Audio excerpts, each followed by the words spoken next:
Ngayon inarto na kami sa Santos Calvario.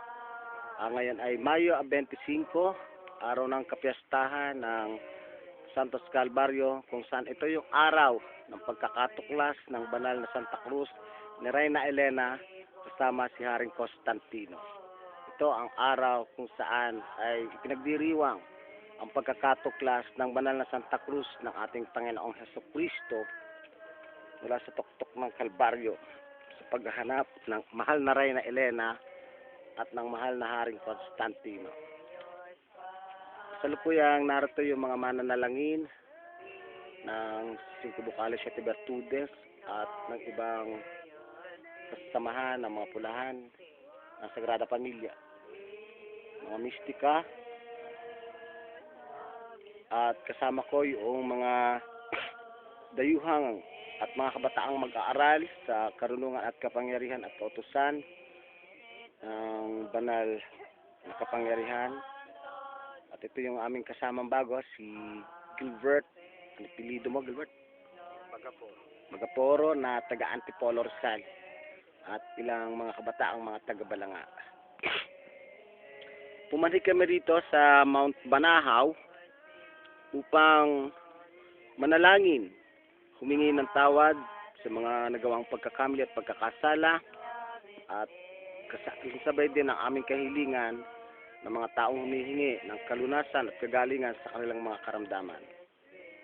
Naandito rin yung isang ganap na pagpupuri at pagtatrabaho sa kapangyarihan upang maging ganap ang aming pagkakristiyano.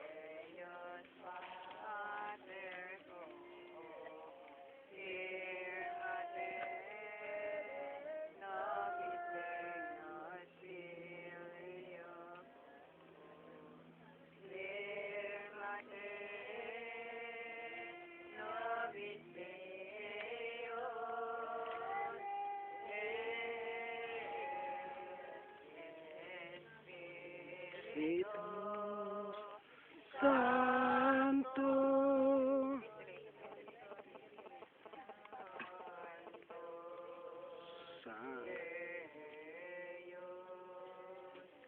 Santo,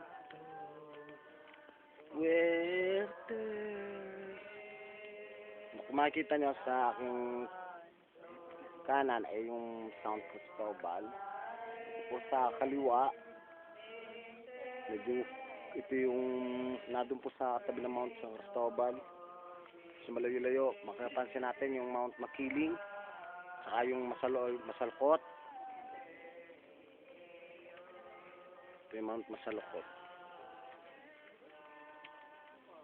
Si Gilbert po ay nagsa-sightseeing.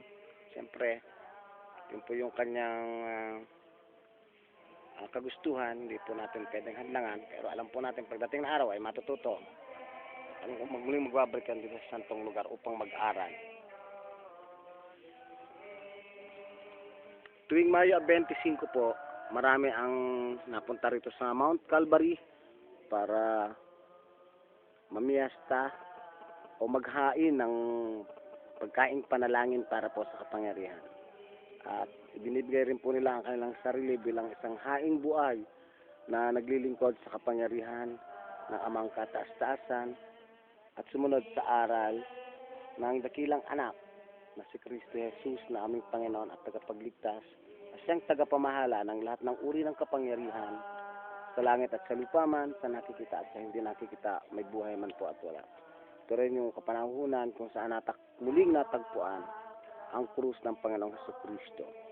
Dito po namin dinadala yung mga kahilingan ng mga taong may mabibigat na karamdaman para po gumaling. Dahil naniniwala, matibay po ang aming paniniwala na marami na ang gumaling sa santong lugar.